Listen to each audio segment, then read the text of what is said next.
হাসছে। এই কি বক মূল্য কেমনি? কয় আমি জাহিলিয়াতে একটা রোগীরে পানি ভরা দিয়েছিলাম, তদবির করছিলাম, রুকিয়া করছিলাম, এটার পেটের পীড়া ছিল, এটা ভালো হয়ে গেছে। কিন্তু লোকটা গরিব মানুষ, আমাকে কোনো বিনিময় সে দিতে পারে না। তার বাড়িতে আজকে ভালো খাবারের ইন্তজাম হয়েছে, খাওয়ার সময় আমার কথা তার স্মরণ হয়েছে, হায় রে ওই লোক যদি ফোন না দিত রে তাইলে খাইতে পারতাম না রে। পরে শেষ বেলায় নিজে না খায় ভালো খাবার আমার লেগে লয়েছে, তা আমার জন্য খাওয়ান আনছে। আমি চিন্তা করলাম আমিরুল মুমিনিন 3 দিনের না খাওয়া, নিজে না খায় আমিরুল মুমিনিনকে খাওয়াই, এর লেগে আপনার সামনে হাজির করছি। আমিরুল মুমিনিন মেহেরবানি করে খাই এলান। আমিরুল মুমিনিন এতক্ষণ তো যা চাবানো আমল করতেছিল, কথা কথা শুই না, এগুলো সব ফেলছে, খাবারের প্লেটটা দূরে সরাইছে। এটা আবু বকর খাইতে পারবে না। কেন আমিরুল মুমিনিন? কয় তুমি যখন তুমি তদবির করছিলা, চিকিৎসা করছিলা, তখন না তুমি জাহিলিয়াতে ছিলা বললা, তার মানে তুমি মুশরিক ছিলা? জি। তাহলে তখন ফু দেওয়ার সময় তো বিসমিল্লাহ বলে ফু দাও নাই, লাতুজ্জা বলে ফু দিছিলা? জি। লাতুজ্জা বলে যে ফুটা দিছ, এই ফুয়ের ইনকাম আবু বকরের পেটে ঢুকাইবা, এই ধান্দা করবার লাগছ? হারাম আবু বকর খাবে না, জান দিবে, কিন্তু হারাম খানা আবু বকর খাবে না। ক্ষুধার যন্ত্রণায় আবু বকর মারা যাইতে পারে, কিন্তু হারাম আবু বকর পেটে নিতে পারে না। সরাও এ খাবার। সাথে সাথে হযরত আবু বকর মুখের ভিতরে উঙ্গুলি মারা শুরু করছে। এরপরেও বমি হয় না। 3 দিনের না খাওয়া পেটে কিছু গেলে বাইরে হয় নাকি এত সহজে? পেট ভরে পানি পান করেছেন। তারপরে আবু বকর পানি পান করে এবার মুখের ভিতরে উঙ্গুল দেওয়া শুরু করছে। এত জোরে জোরে উঙ্গুলি মারতেছে যে আবু বকরের ঘাম বের হয়ে যাইতেছে। হযরত উসমান বলে, খলিফাতুল মুসলিমিন এত কষ্ট করতেছেন কেন? এক লোকমা খাবারই তো না জেনে মুখে দিছেন। হযরত আবু বকর বলে, ওসমান তুমি কি শোনো নাই রাসূলের ওই হাদিস, দেহের যে উজব, যে অঙ্গটা হারাম খানার দ্বারা গঠন হবে ওইটাকে আল্লাহ দোজখে ফেলবে। এই এক লোকমা খানা যদি আমার পেটে কোনো আযার সাথে লেগে যায়, আর যদি আযা বড় হওয়ার জন্য কারণ হয়, তাই এটা তো দোজখে যাইব। এই খানা আমি খাইতে পারি না। হযরত আবু বকর এত কষ্ট করে উঙ্গুলি দিয়ে আঘাত করলেন, শেষ বেলায় প্রচন্ড বমি হলো সিদ্দিক আকবরের। পেটের গোশতের টুকরা, রুটির টুকরাটা পর্যন্ত বের হয়ে গেল। সিদ্দিক আকবর আলহামদুলিল্লাহ বললেন, সালাতুশ শুকর পড়লেন যে হারাম খানাটা বাইরে হয়ে গেছে এর লেগা। আর অনেকে আছে গোশ খায় হেরা কয় আলহামদুলিল্লাহ, আল্লাহ কিছু দিছে। সুদের ব্যবসায় লাভবান হয়ে কয় আলহামদুলিল্লাহ, দেখছো কিছু বরকত হইছে, এটা হলো বরকত হইছে। হারামকে হারাম মনে করতেছে না, নফসের চাহিদায় হালাল হারাম একাকার করে ফেলেছে, একাকার বানায় ফেলাইছে। কোন খানা খাইতেছে, বিসমিল্লাহর খানা নাকি লাতুজ্জার খানা, তা চিন্তা করে নাই। পূজার প্রসাদ বরকত মনে করে খায়, গেছে পূজায় আর পূজার প্রসাদ বরকত মনে করে খায়। নিজের নফসে চাইছে পূজার খাওয়ান খাইতে, তাই যায় খায়। চিন্তা করে নাই এই খাবারটা কি লাতুজ্জার নামের খানা, মূর্তির নামে খানা, না আল্লাহর নামে খানা, চিন্তা করে নাই। এই যে হালতটা হইছে, কারণ হলো আল্লাহর ভয় নাই। ও আম্মা মান খাফা মাকাম রাব্বিহি ওয়া নাহান নাফসা আনিল হাওয়া, যারা আল্লাহর মাকামকে ভয় করবে, যে আল্লাহর আদালতে আমার দাঁড়াইতে হবে, তখন যদি আমার ভেতরে হারাম থাকে আল্লাহ তাআলা আমাকে ধরে ফেলবে। এই ভয়টা আমাদের ভেতরে নাই, যেটা আমাদের পূর্বপুরুষের ভেতরে ছিল। মুয়াত্তা ইমাম মালিকের ভেতরে ইমাম মালিক আনছেন, হযরত উমরের সামনে দুধ আসছে, তো হযরত উমর দুধ পান করেছে। দুধ আল্লাহর রাসূলের পছন্দের, দুধ ফেরেশতার পছন্দের। জিবরাইল মেরাজের রজনীতে আল্লাহর রাসূলের দুধ চয়ন করে দিছে, দুধ আল্লাহর পছন্দের। এ কারণে আল্লাহ তাআলা প্রাণীদেরকে দুধ প্রথম খাওয়ায়, সন্তান হয় তো মার স্তনে দুধ দেয় কে? আরো আস্তে করে বলেন, কে দেয়? এই মনোনয়নটা কার? আলহামদুলিল্লাহ, আলহামদুলিল্লাহি ওয়া কাফা ওয়া সালামুন আলা ইবাদিহিল্লাযীনা ইসতাফা। أما بعد فأعوذ بالله من الشيطان الرجيم. بسم الله الرحمن الرحيم. وأما من خاف مقام ربه ونهى النفس عن الهوى فإن الجنة هي المأوى. وقال النبي صلى الله عليه وسلم الكيس من دان نفسه وعمل لما بعد الموت أو كما قال عليه الصلاة والسلام. اللهم صل على محمد وعلى آل محمد كما صليت على إبراهيم وعلى آل إبراهيم إنك حميد مجيد. اللهم بارك على محمد وعلى آل محمد كما باركت على إبراهيم وعلى آل إبراهيم إنك حميد مجيد. মদিনাতুল উলুম নীলিমাঠ মাদ্রাসার হাফেজ ছাত্রদের দস্তরবন্দি উপলক্ষে আয়োজিত মহতি মাহফিলের মোহতারাম সাদা, উপস্থিত হাজরাত, বুজুর্গ, উলামায়ে কেরাম, সম্মুখপানে সমবেত দিন প্রিয়, ইসলাম প্রিয়, দিনদার ইমানদার মুমিন মুসলমান ভাইরা, বুড়া বাবারা, যুবক ভাইরা, পর্দার আড়ালের মা বোনেরা, বিশ্বজগতের মালিক, বিশ্ব প্রতিপালকের বিশ্ব দরবারে কালিমাত শকর যে মহান রব্বুল আলামিন দয়া করে, মায়া করে, ভালোবেসে, রহমতি বরকতি জান্নাতের টুকরা বাগানে উম্মতের উলামায়ে দ্বীনদের সোহবতে আল্লাহ তাআলা আমাদেরকে দ্বীনী নসিহতের মজমায় সময় কাটানোর জন্য হাজিরা দেওয়ার তৌফিক দান করেছেন। এজন্য কালিমাত শকর পড়ি, শুকরিয়া আদায় করি, জবান ছেড়ে ভক্তি ভরে সমস্বরে আওয়াজ করে মুহাব্বতে সম্মিলিত কণ্ঠে বলি আলহামদুলিল্লাহ।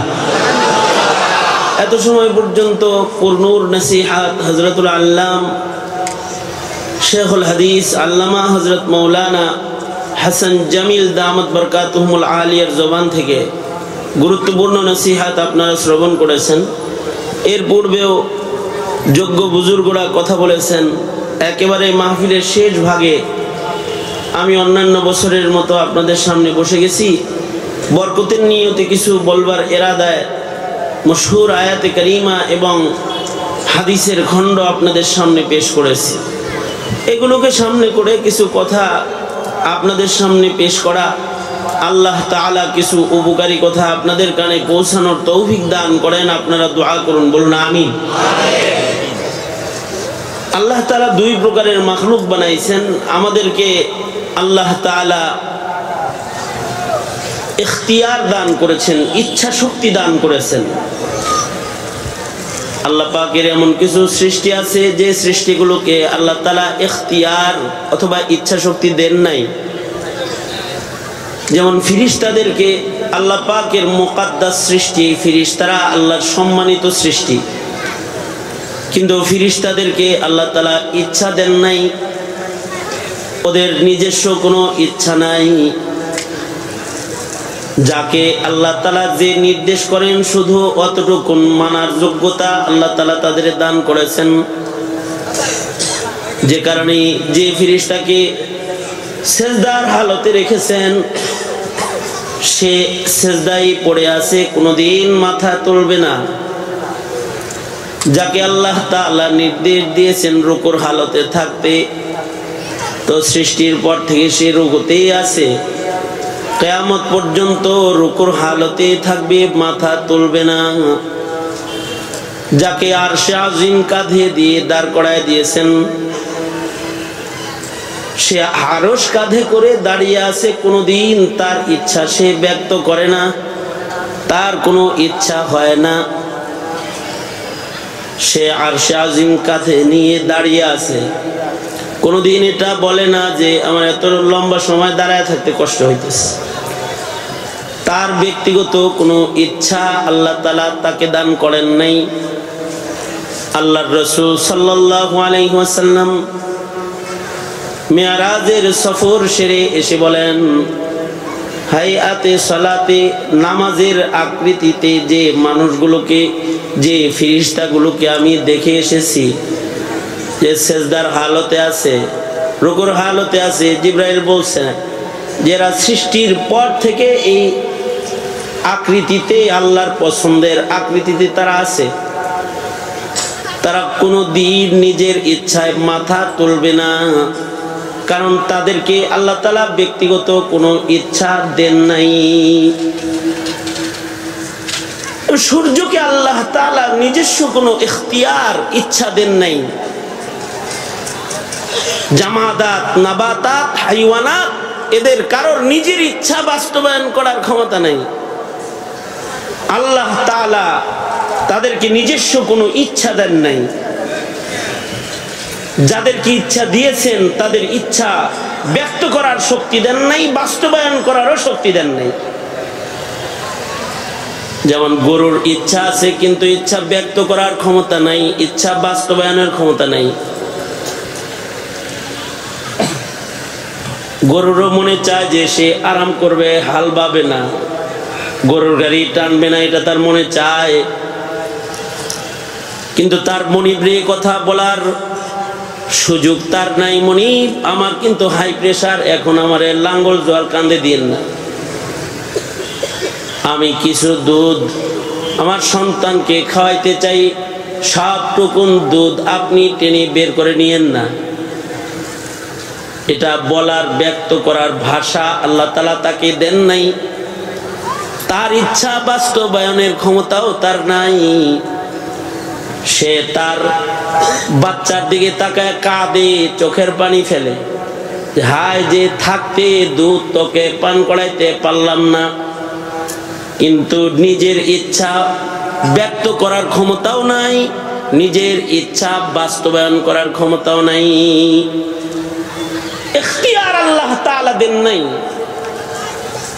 সূর্যকে যেখান থেকে সৃষ্টির পর থেকে উদয় হতে বলেছেন, আজও সেখান থেকে উদয় হচ্ছে, যেখানে ডুবতে বলেছেন সেখানে ডুবতেছে, যে কক্ষপথে চলতে বলেছেন সে কক্ষপথে চলছে। তার নিজস্ব ইচ্ছায় সে তার পথ পরিবর্তন করেনি। কিন্তু মানুষকে আল্লাহ তাআলা ইচ্ছা শক্তি দান করেছেন।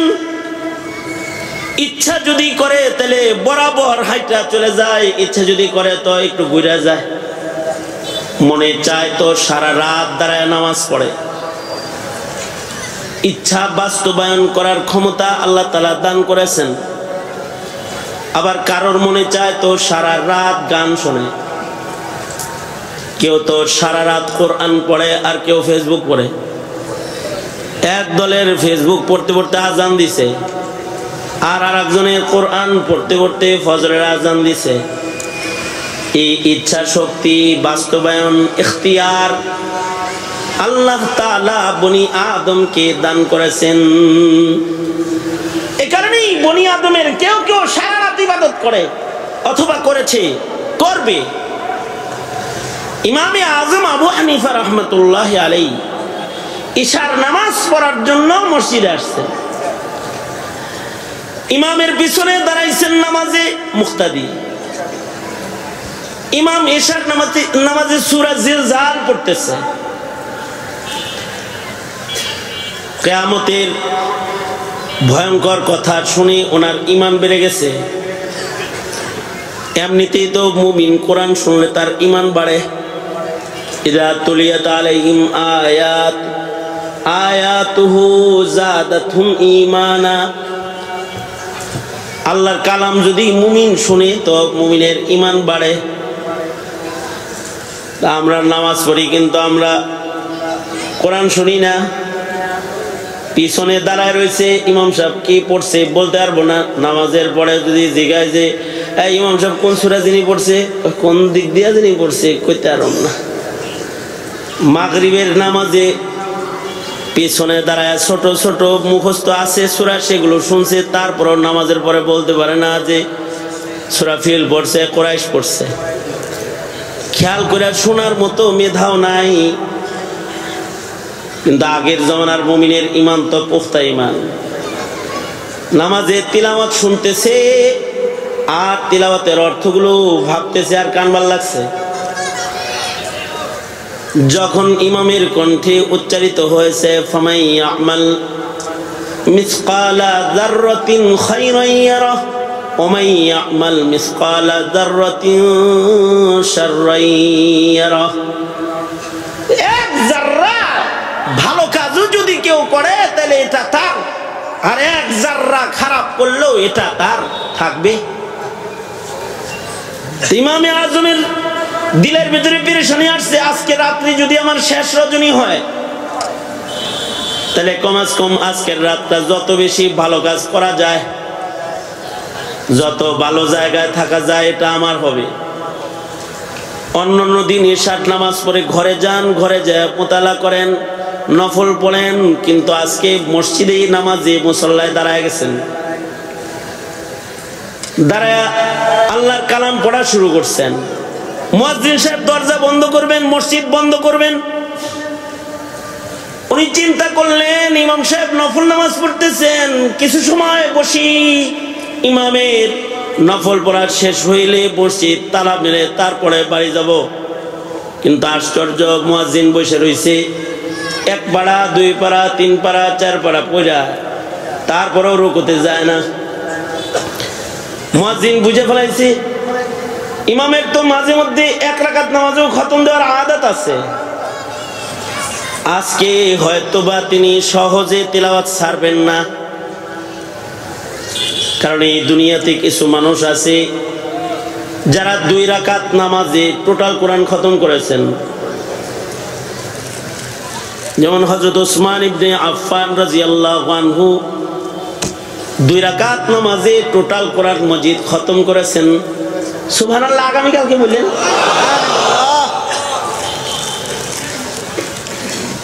হযরত ওসমান ইবনে আফফান 2 রাকাত নামাজে টোটাল কোরআন খতম করছেন। সুবহানাল্লাহ।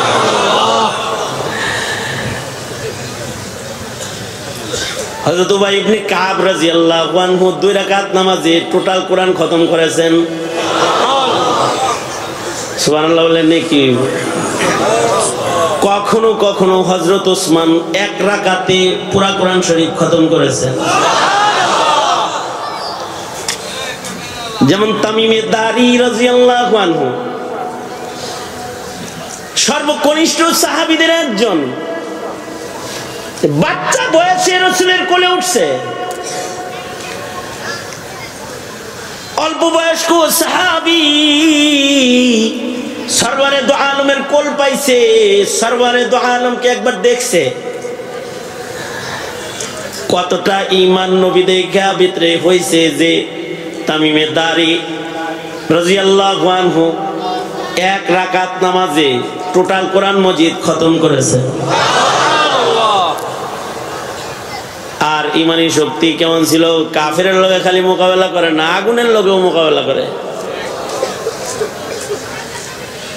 একবার হযরত ওমরের শাসন আমলে মদিনার এক পাহাড়ের গুহা থেকে আগুন বের হয়ে মদিনার দিকে আসতে লাগলো। খবর গেল হযরত ওমরের কাছে যে আমিরুল মুমিনিন, অমুক পাহাড়ের গুহা থেকে আগুন বের হয়ে আসতেছে, মদিনার দিকে আগুন আইতেছে। এই আগুনকে শাসন করার জন্য, পিছনে দেওয়ার জন্য হযরত ওমর তামিমে দারিকে পাঠাইলেন। বললেন যাও আগুনকে যা বলো পেছনে যেতে, এটা নবীর শহর, নবীর মদিনা, এইদিকে আসে কোন সাহসে?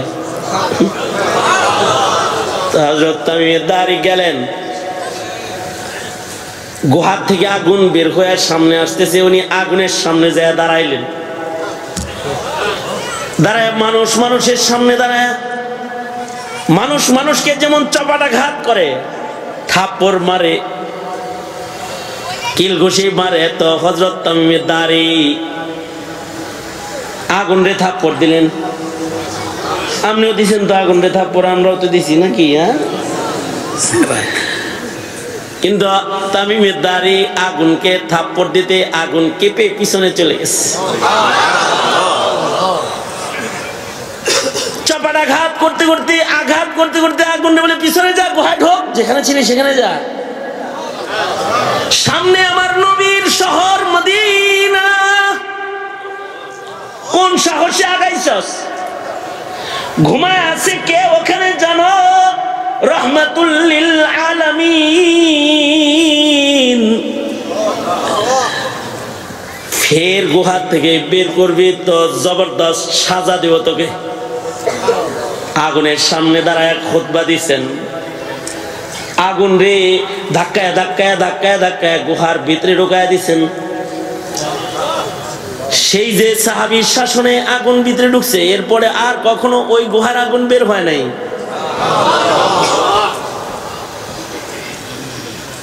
এক রাকাত নামাজে টোটাল কোরআন খতম করেছেন। এক রাকাতে সূরাতুল ফাতিহা থেকে সূরা নাস, এক রাকাত। আমগর ইমাম সাহেবরা 2 রুকু পড়তে ভয় পায়, কারণ পিছন থেকে মুসল্লি খেপে যাবে আর বলবে ইমাম সাহেব ওনার কোনো কাম নাই, তো এই কারণে আজকে কেরাতটা লম্বা করে ধরছে। কিন্তু আমাদের আকাবিরদের কেউ কেউ তো 2 রাকাত নামাজে কোরআন খতম করেছে, 1 রাকাতে কোরআন খতম করেছেন। তাবিঈনদের ভেতরে যারা 1 রাকাত নামাজে কোরআন খতমকারী, তাবিঈনদের ভেতরে যারা 1 রাকাতে কোরআন খতমকারী, তাদের ভেতরে একজন হলেন ইমামে আজম নুমান বিন সাবিত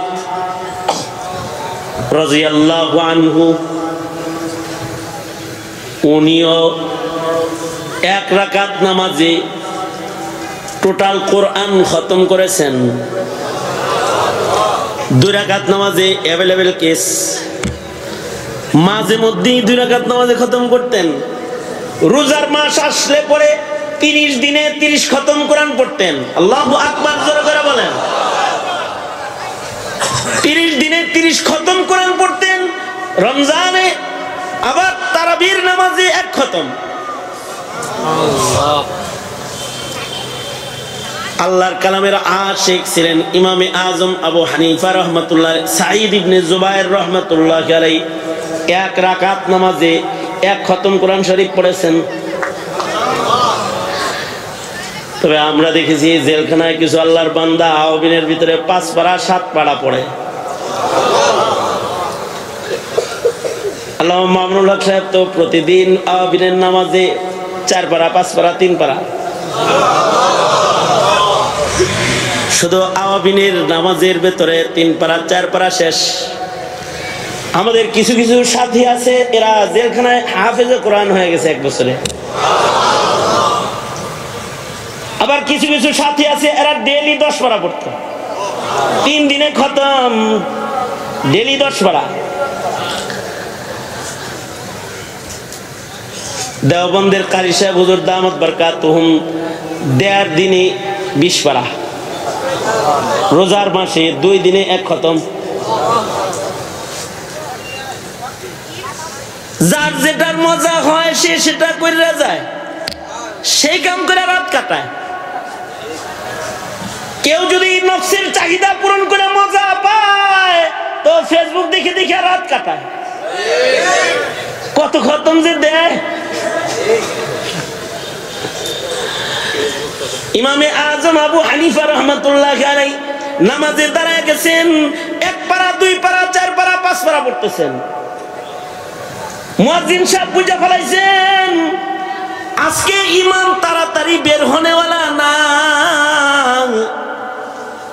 মুয়াজ্জিন দরজাটাকে চাপায়া দিয়া কূপের আলোটাকে কমায়া দিয়া দরজা চাপায়া চলে গেলেন বাড়িতে, যে ইমামের নামাজ শেষ হলে একাই তিনি ঘরে চলে যাবেন চাপায়। ফজরের নামাজের ওয়াক্ত কাছাকাছি, মুয়াজ্জিন সাহেব উঠছেন, মসজিদে যায় তাহাজ্জুদ পড়বেন, আজান দিবেন।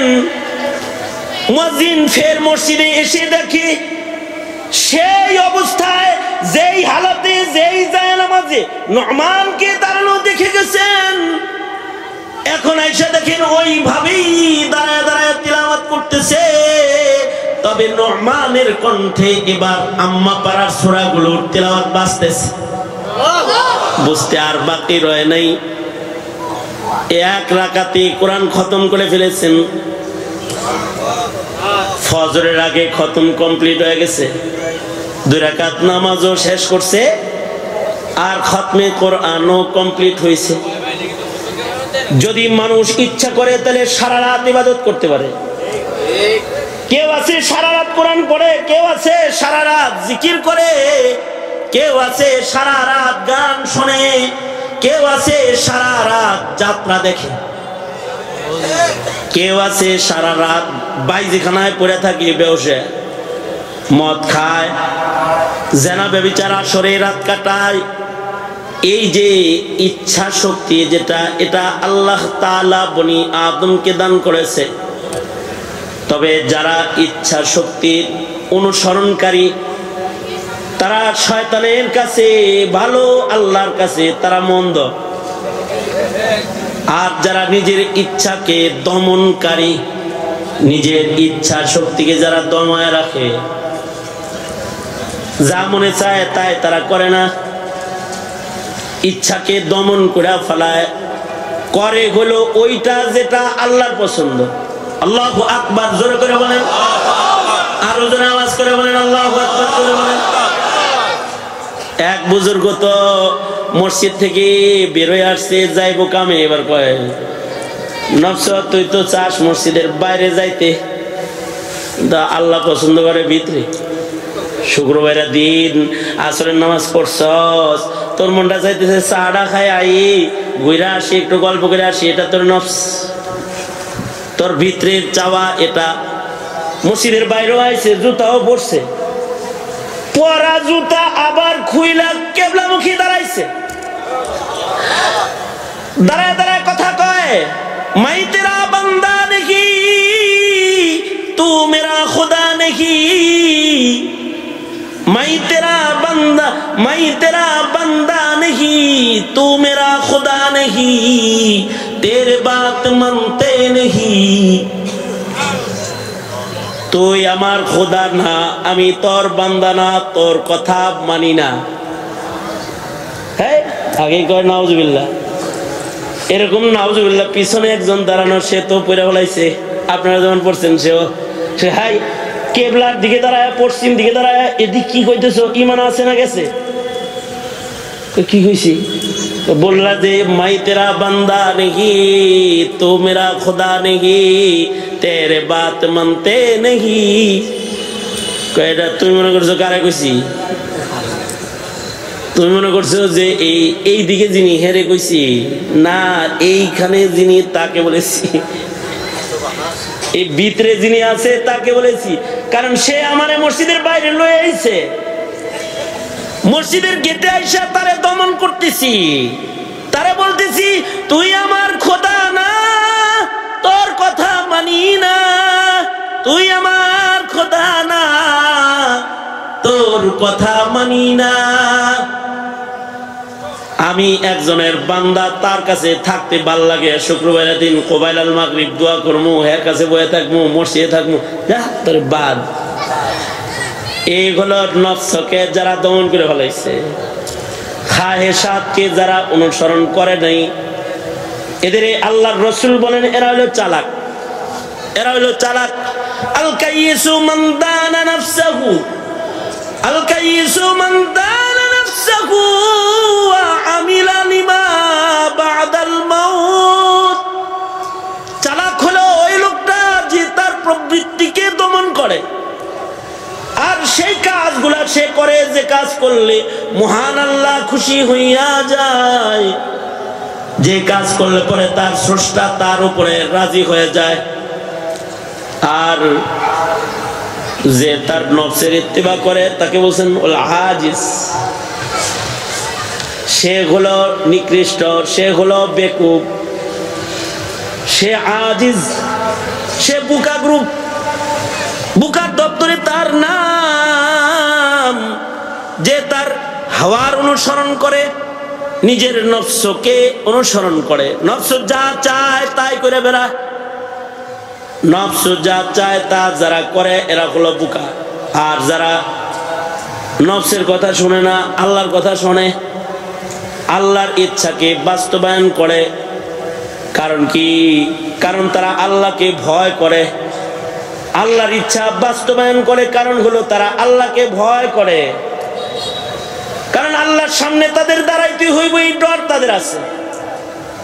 তাকওয়াল্লাহ যদি কারোর ভেতরে আইসা যায়, নফসের অনুসরণ তার বন্ধ হইয়া যায়, সে যাকে ভয় পায় তার অনুসরণে ব্যস্ত হইয়া যায়, এই দুই গুণ যদি কারোর ভেতরে চলে আসে, ওয়া আম্মা মান খাফা মাকামা রাব্বিহি ওয়া নাহান নাফসা আনিল হাওয়া ফাইন্নাল জান্নাতা হিয়াল মাওয়া। আল্লাহর ভয় দিলে আছে, আল্লাহর সামনে দাঁড়াইতে ডর আছে। এবার নফস যা চায় তা করে না, কষ্ট করে কিন্তু নফসের মুখালাফাত করে।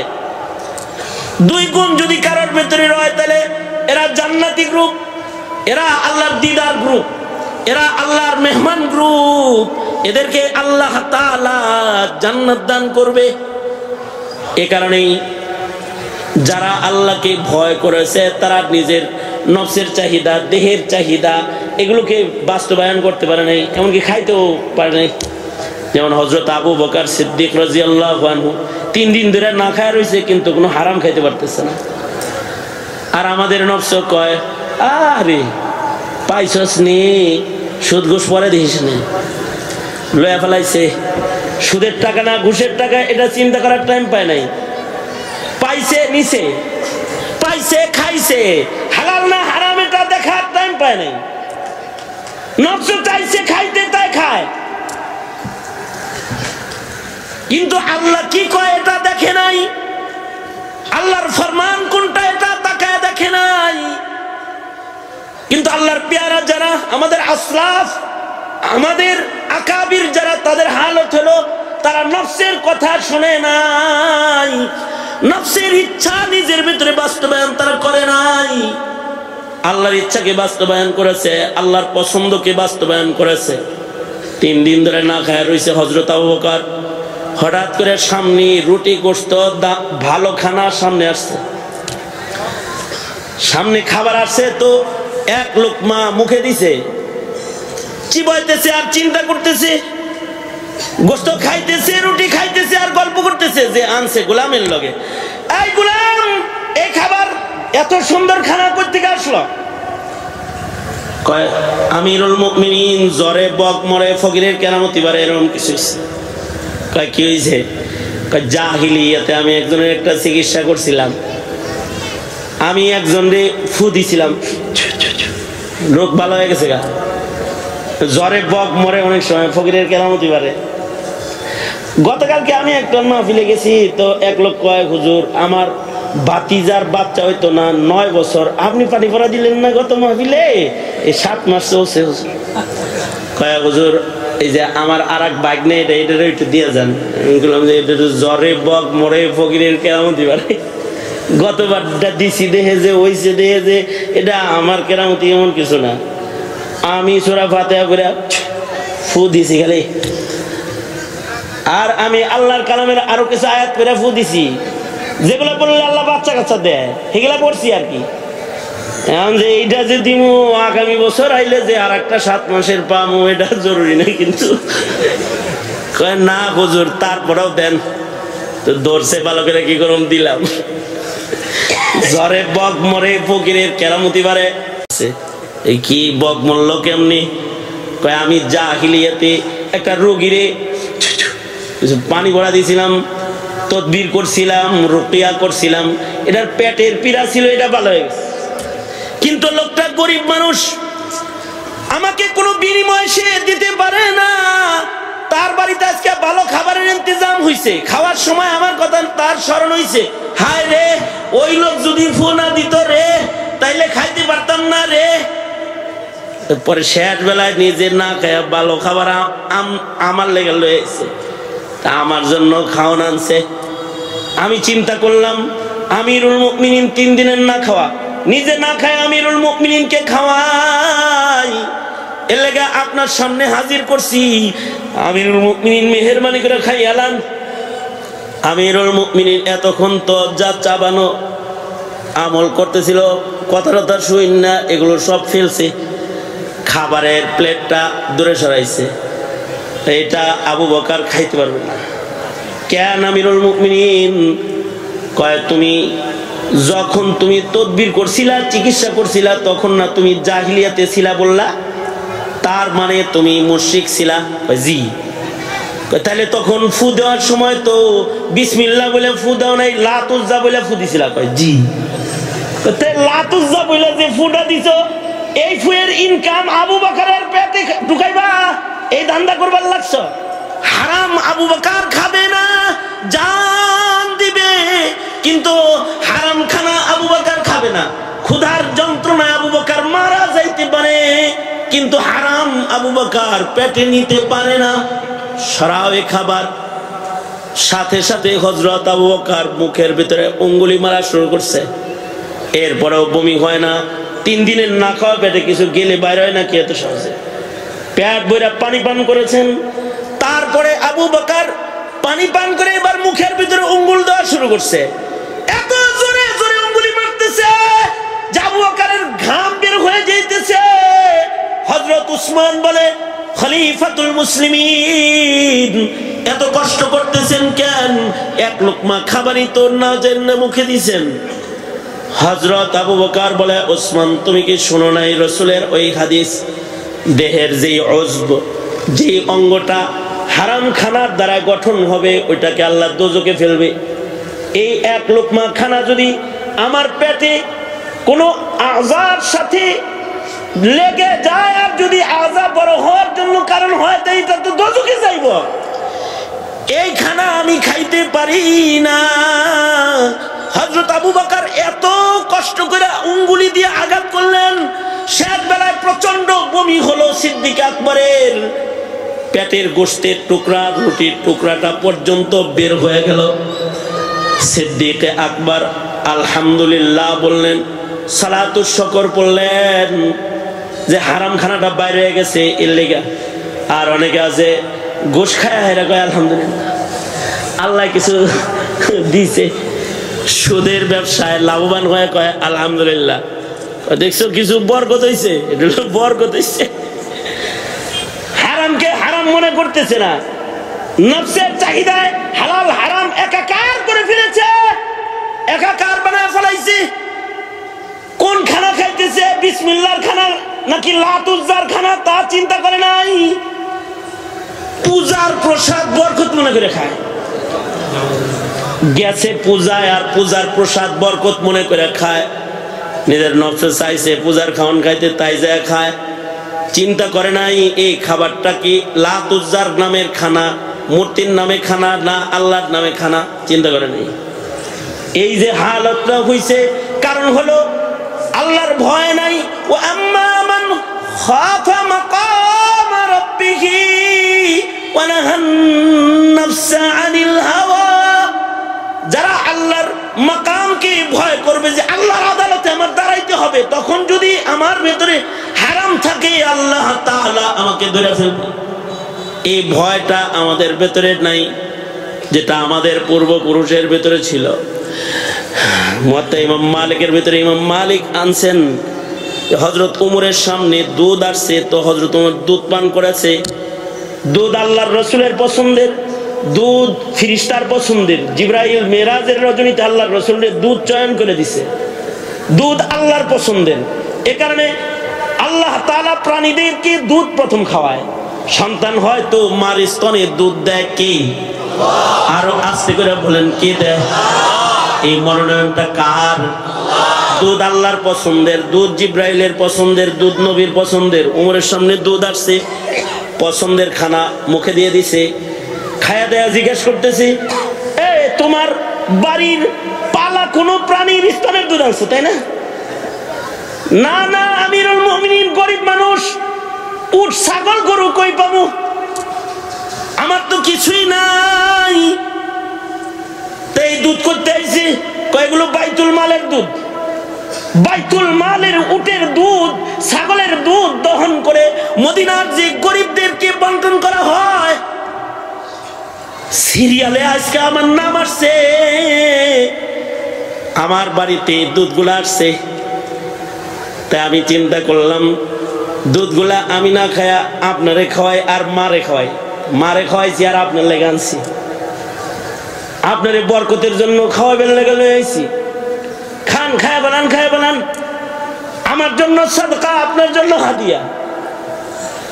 কোথায় তার দৃষ্টিভঙ্গি আর কোথায় ওমরের দৃষ্টিভঙ্গি? ওমর বলে, খলিফাতুল মুসলিমিন হলাম আমি, বাইতুল মালের দায়িত্ব আমার। তোমার বাড়িতে না খায়া তো ডাইরেক্ট বাইতুল মালের উলান থেকে টাইনা নিয়ে খায়া ফেলতে পারি। তো ওইটা যেমন তোমার ঘর ঘুরে আইনা খাইলে তেমন। এই দুধ পেতে থাকা অবস্থায় যদি উমরের মৃত্যু হয়ে যায় আর আল্লাহ যদি জিগায়, উমর তুমি না খলিফাতুল মুসলিমিন ছিলা, বাইতুল মালের দুধ কেন তোমার পেতে দেখা যায়? এই কেন প্রশ্নের উত্তর দেওয়ার মতো শক্তি উমরের নাই। তাড়াতাড়ি হযরত উমর পানি পান করলেন এবং অঙ্গুলি মুখের ভিতরে দিয়ে বমি করে দুধগুলোকে পেট থেকে বের করলেন এবং আল্লাহর শুকর আদায় করলেন।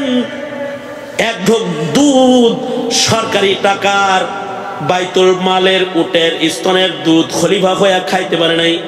আর এখন সরকারি টাকা খাওয়ার লেগে প্রতিযোগিতা করা হয়। যেমন এই যে ইলেকশন ইজ কামিং, ইলেকশন চলে এসেছে, এখন নমিনেশন কেনা নিয়ে মারামারি কাটাকাটি কি লেগা? জাতির খেদমত করার লেগা, আঙ্গুল ফুলে কলা গাছ হওয়ার লেগা, আঙ্গুল ফুলে কলা গাছ। জাতিরটা খায়া আঙ্গুল ফুলে কলা গাছ হওয়ার জন্য প্রতিযোগিতা। কার আগে কে সিট দখল করতে পারে আর কে কার আগে জাতিরটা মাইরা খাইতে পারে। যারাই জাতির লিডার হয়ে যায়, উমরের চেয়ারটা যারাই পায়, এরাই আঙ্গুল ফুলে কলা গাছ হয়ে যায়। কেন? উমরের মতো খেদমত কইরা, হ্যাঁ, বাইতুল মাল হিফাজত কইরা, বাইতুল মাল ভক্ষণ করে, চুরি করে, ডাকাতি করে, পাচার করে বড়লোক হয় না, পাচার করে বড়লোক হয়। কেন? এজন্য যে তাদের ভেতরে তাকওয়াল্লাহ নাই। পার্লামেন্টে এখন তাকওয়াল্লাহ যাদের আছে তারা যায়, পার্লামেন্টে এখন যায় অভিনেতা, অভিনেত্রী, নায়িকা, নর্তকী আর গায়িকা।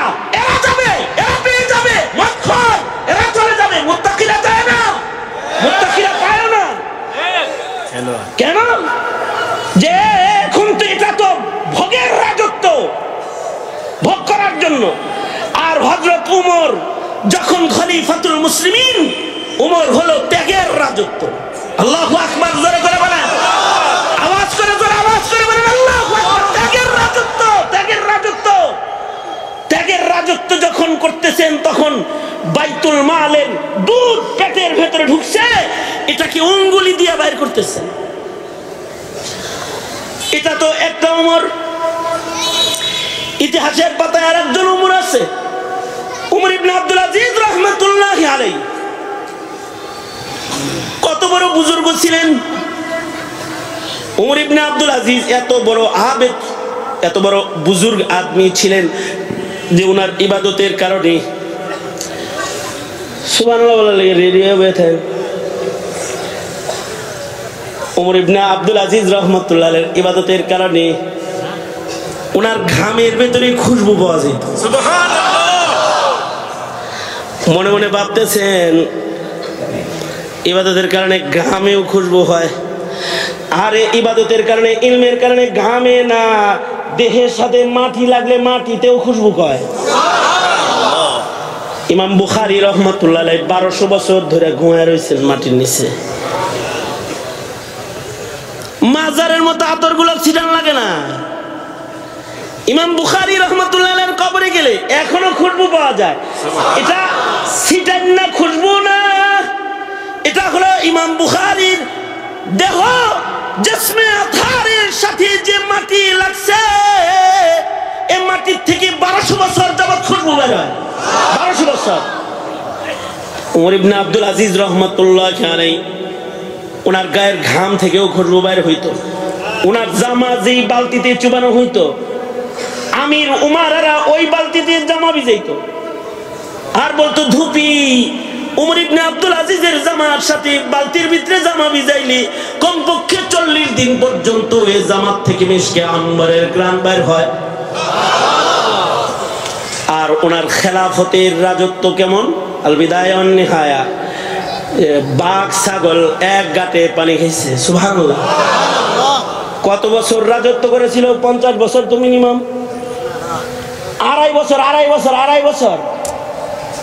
আড়াই বছরের খেলাফত কাল হলো হযরত উমরে সানি উমর ইবনে আব্দুল আজিজের। 2.5 বছরের খেলাফত পরিচালনার তাসির শুধুই মাত্র মানুষের ভিতরে পড়ে নাই, জঙ্গলের প্রাণীর উপরে পড়েছে। মানুষও জুলুম করে না, প্রাণীও জুলুম করে না। আল্লাহু আকবার জোরে করে বলে। মানে খলিফার আসর শুধু মানুষের উপরে পড়ে নাই, এটা জঙ্গলের প্রাণীর উপরেও পড়ে গেছে। এই উমর ইবনে আব্দুল আজিজ রহমাতুল্লাহি আলাইহি উনি উর্দুন প্রদেশে একজন গভর্নর বানায় পাঠাইছেন একজন রে। গভর্নর উমর ইবনে এইরকম মানুষ যার গায়ের ঘামের ভিতরে গ্রাণ আছে, যার আমলে বাঘ ছাগল এক গাঁটে পানি খায়, তার ভক্ত না হওয়ার কোনো কারণ আছে? গভর্নর বানায় যারে পাঠাইছে সে তো উমর ইবনে আব্দুল আজিজের ভক্ত। সে যায় করছে কি, প্রথম বেতন যেটা পাইছে গভর্নরের পয়লা বেতন, গভর্নরগিরির পয়লা বেতন দিয়া উমর ইবনে আব্দুল আজিজ রাহমাতুল্লাহ আলাইহির জন্য উর্দুনের যে দামি খেজুর আছে, দামি খেজুর কিনছে 2 প্যাকেট। হালকা বাতাস দেবে। দামি খেজুর কিনে এই দামি খেজুরটাকে উমর ইবনে আব্দুল আজিজের বাড়িতে পাঠানোর ইন্তজাম। কেমনে পাঠাইবো? খলিফাতুল মুসলিমিন হযরত উমর ইবনে আব্দুল আজিজের বাড়ি থেকে, রাজদরবার থেকে একটা রাষ্ট্রীয় ডাকের গাড়ি, ডাকের ঘোড়ার গাড়ি, এটা উর্দুন প্রদেশে গেছে ডাক লইয়া। ডাক বিভাগের গাড়ি, সরকারি ডাক বিভাগের গাড়ি। এই সরকারি ডাক বিভাগের গাড়িটা উর্দুনে যায় যখন খালি ফেরত আসতেছে, তো এই গভর্নর মনে করলেন গাড়িটা খালি যাইবো উমর ইবনে আব্দুল আজিজের ওখানে। খেজুরের প্যাকেট 2টা গাড়ির ভিতরে দিয়ে দিই। খেজুরের প্যাকেট 2টা উনি গাড়ির ভিতরে উঠায় দিলেন। ড্রাইভারকে বলে দিলেন এটা আমিরুল মুমিনিনকে নিয়ে দিবা আর বলবা যে এটা গভর্নর আপনাকে হাদিয়া দিয়েছেন, তার পয়লা বেতনের টাকা, আপনার জন্য খেজুর কিনা পাঠাইছেন, এটা হাদিয়া হিসেবে দিয়েছেন। উমর ইবনে আব্দুল আজিজ বলেন গভর্নর কই? কয় গভর্নর জায়গায় আছে। তো খেজুর আসলো কেমনে? উইরা আইছে? কয় না, খেজুর তো সরকারি গাড়িতে আইছে। সরকারি যে গাড়িটা উর্দুনে গিয়েছিল ডাক বিভাগের গাড়ি, ওই ডাকের গাড়িতে চইরা এগুলো আসছে আপনার বাড়িতে। গাড়িটা খালি আইতেছিল দেখা গাড়ির ভিতরে দিয়ে দিছে। ওমর ইবনে আব্দুল আজিজ কয় এর তো পেঁচ লাগায় হালাইছে, যদি তার জিম্মায় টাকা দিয়া কোনো লোক দিয়া পাঠাইতো তাইলে ওটা আমার জন্য খাওয়া হালাল হইয়া যেত। এখন তো আমি আমিরুল মুমিনিন আর সরকারি গাড়ি গেছে উর্দুনে, এই গাড়ি কেনা হয়েছে সরকারি টাকা দিয়া, এই গাড়ির বেতন দেওয়া হয় সরকারি টাকা দিয়া। সেই গাড়িতে চইরা এই খেজুর গুলা উর্দুন থেকে আমার দরবার পর্যন্ত আসছে।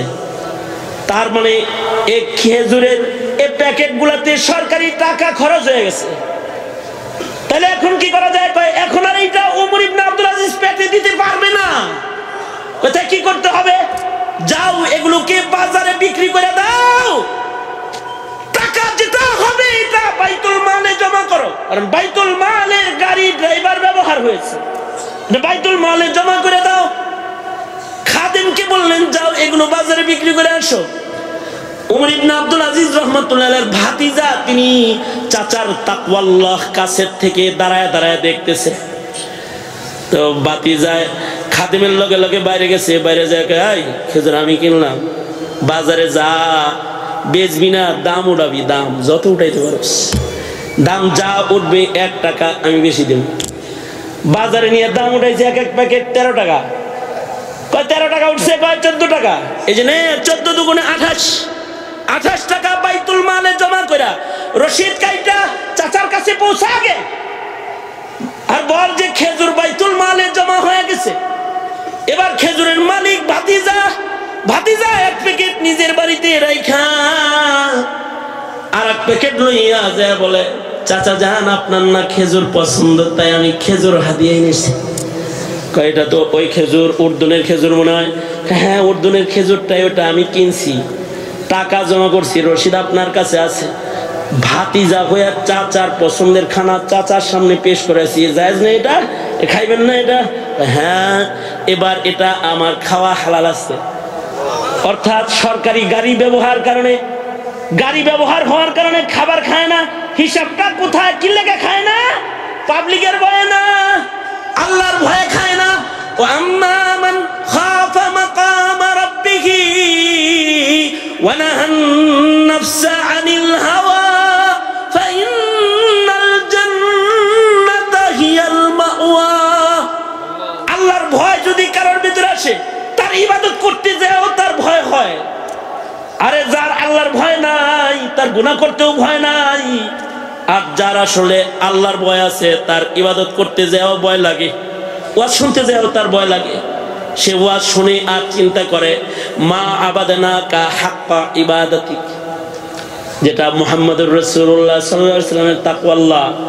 নবীজি কয় মা আরাফনাকা হাক্কা মারিফাতিক, মা আবাদনাকা হাক্কা ইবাদাতিক। নবী তারপরে ইস্তেগফার পড়ে, বেশি বেশি ইস্তেগফার পড়ে, ডেইলি 100 বার ইস্তেগফার পড়ে। কি লাগা গুনাহ হইছে হেল লাগা না? মা আরাফনাকা হাক্কা মারিফাতিক। আমরা যে ভয় পাই আল্লাহরে, আমাদের এই ভয়ের কারণে, এই ভয় কম হওয়ার কারণে আমাদের ইবাদত হয় না। আমাদের ইবাদতের ভিতরে দুনিয়া ঢুইকা যায়, কারণ আমরা আল্লাহ পাকের মাকামকে ভয় করি না। আর যারা আল্লাহ পাকের মাকামকে ভয় করে, তাদের ইবাদত করতে যাও ভয় করে, গুনাহ করতে তো ভয় করে, ইবাদত করতে যাও তাদের ভয়। যেমন হযরত ইমাম জাইনুল আবিদিন রাহমাতুল্লাহি আলাইহি, হযরত হুসাইনের সন্তান ছিলেন ইমাম জাইনুল আবিদিন। আকাবিরদের কথা বলতেছি, তোমরা তো নায়ক নায়িকা চিনো, গায়ক গায়িকা চিনো, খেলোয়াড় চিনো, নিজের বাপ দাদারে চিনো না। তোমার বাপ দাদার ইবাদত কেমন ছিল তাও জানো না, তোমার বাপ দাদার গুনাহ বর্জন কেমন ছিল তাও জানো না। শুনো, এই যে ইমাম জাইনুল আবিদিন, হযরত হুসাইনের সন্তান ইমাম জাইনুল আবিদিন রাহমাতুল্লাহি আলাইহি হজ্জে বাইতুল্লাহ যাইবেন, হজ্জে বাইতুল্লাহ করতে যাইবেন। হজ্জে বাইতুল্লাহ ইহরামের কাপড় পরছেন, উটের কাজুয়ায় বসেছেন, বৈশা উটের উপরে বৈশা তিনি তালবিয়া পড়তেছেন, লাব্বাইক আল্লাহুম্মা লাব্বাইক, লাব্বাইক লা শারীকা লাকা লাব্বাইক, ইন্নাল হামদা ওয়ান নি'মাতা লাকা ওয়াল মুলক লা শারীকা লাক। তালবিয়া পড়তেছেন জাইনুল আবিদিন, তালবিয়া পড়তেছেন। তালবিয়া পড়তে যায় অজ্ঞান হয়ে গেছেন।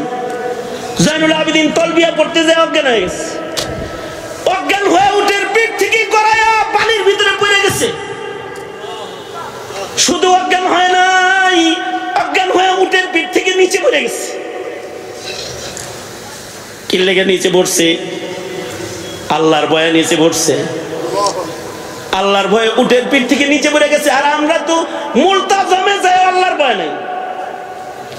আর ইমাম জাইনুল আবিদিন হজের রওনা দেওয়ার সময় বেহুশ হয়ে গেছে। বেহুশ হওয়ার কারণ তাকওয়াল্লাহ। আর মুলতাজমে যায় সেলফি তুলে, কারণ তাকওয়াল্লাহ না থাকার কারণে। রাসূলের রওজায় যায় কেউ বেহুশ হয়ে গেছে। কি লেগে? নবী যদি হাজিরা কবুল পছন্দ না করে থাকে এই চিন্তা। আর কেউ আছে রওজায় দাঁড়ায় দাঁড়ায় সেলফি তুলতেছে, লাইভ দিতেছে যে আমি এখন রওজা শরীফে আছি। কেউ আছে মসজিদুল হারামের ভিতরে সেদিন একটা ভিডিও দেখাইল একজন, এক লোক নামাজে দাঁড়াইছে, চেয়ার একটা দিয়া নামাজ লাইট দিয়া তারপরে ক্যামেরা বরাবর দাঁড়ায় নামাজ পড়ে। আর লাইভের ভেতরে উপরে লেখা দিছে ফজরের নামাজের লাইভ চলছে। তার মানে উনি ফজর নামাজ পড়তেছে, এটা সবাই জানাইতেছে। উনি এখন মসজিদে নববতী আছে, এটা জানাইতেছে। উনি মসজিদে হারামে আছে, জানাইতেছে। কেউ আছে ওয়াজে বসে লাইভ দেয়, লাইভ দেয়ার জানায়। আমি কিন্তু এখন মাহফিলের ভিতরে আছি, মাহফিলের ভিতরে আছি, জানাইতেছে। কিন্তু ইমাম জাইনুল আবেদিন উটের পিঠে লাব্বাইক আল্লাহুম্মা লাব্বাইক বলে অজ্ঞান হয়ে উটের পিঠ থেকে মাটিতে নিচে পড়ে গেছে। সবাই মিলে মাথায় পানি ঢালছে। ইমাম, এত দুশ্চিন্তা কখনো আপনাকে আক্রমণ করে নাই। আজকে যত দুশ্চিন্তা আপনাকে আক্রমণ করেছে, অথচ ভালো একটা ইবাদত করতে যাইতেছেন, এটা খুশির কারবার। আল্লাহর ঘরে যাইবেন, মুলতাজাম ধরবেন, হজরে আসওয়াদে চুম্বন করবেন, আপনার চুম্বনে আপনার গুনাহ জইনা পড়ে যাবে, কাবার গিলাফ ধরে কাঁদবেন, আল্লাহ পাকের কাছাকাছি হইবেন, মুকাররাবিনদের দপ্তরে আপনার নাম যাইব, খুশি হওয়ার কথা। কিন্তু আপনি দেখি অজ্ঞান হয়ে পড়ে যাইতেছেন। কারণ কি? জাইনুল আবেদিন বলে, কারণ হলো আমি যখন কাফনটা পইরা লাব্বাইকটা বলছি, লাব্বাইক আল্লাহুম্মা লাব্বাইক, তখন আমাকে আমার তাকওয়ায় আমাকে আক্রমণ করেছে। জাইনুল আবেদিন রে, এখন যদি উপর থেকে আওয়াজ আসে লা লাব্বাইক ওয়ালা সাদাইক, তোমার লাব্বাইক নিলাম না, তোমার এই নৈকট্যশীল বান্দাও বানাইলাম না। যদি এমন লা লাব্বাইক আওয়াজ আসমান থেকে আয়া পড়ে, তাহলে আমি যাবো কই? কারণ আমার তো আমার রব ছাড়া যাওয়ার আর জায়গা নাই। এই টেনশন যখন আমাকে ধরেছে, তখন আমি লাব্বাইক বলার পরে বেহুশ হয়ে গেছি। ওয়া আম্মা মান খাফা মাকামা রাব্বিহি ওয়া নাহান নাফসা আনিল হাওয়া, এই ভয় যাদের ভিতরে আছে যে আল্লাহর সামনে আমার খাড়া হওয়া লাগবে, ওই লোক তার দাড়িতে খোল লাগাইতে পারে না, ওই লোক নবীর সুন্নাহকে অপমান করতে পারে না, ওই লোক যে আল্লাহর সামনে দাঁড়ানোর ভয় হৃদয়ে রাখে, সে নামাজ ছাড়তে পারে না, সে বেপরদা নারীর সাথে কথা বলতে পারে না। হাসান জামিল সাহেব তার বয়ানের শেষ ভাগে এটাই বলতেছিলেন। এই যুবক গুনাহ করতে পারে না, সেই যুবক অপরাধ করতে পারে না, যে তার আল্লাহকে ভয় করবে সে গুনাহ করতে পারে না। সে তো ভয় পাবে কেমনে আল্লাহর আদালতে দাঁড়াবো।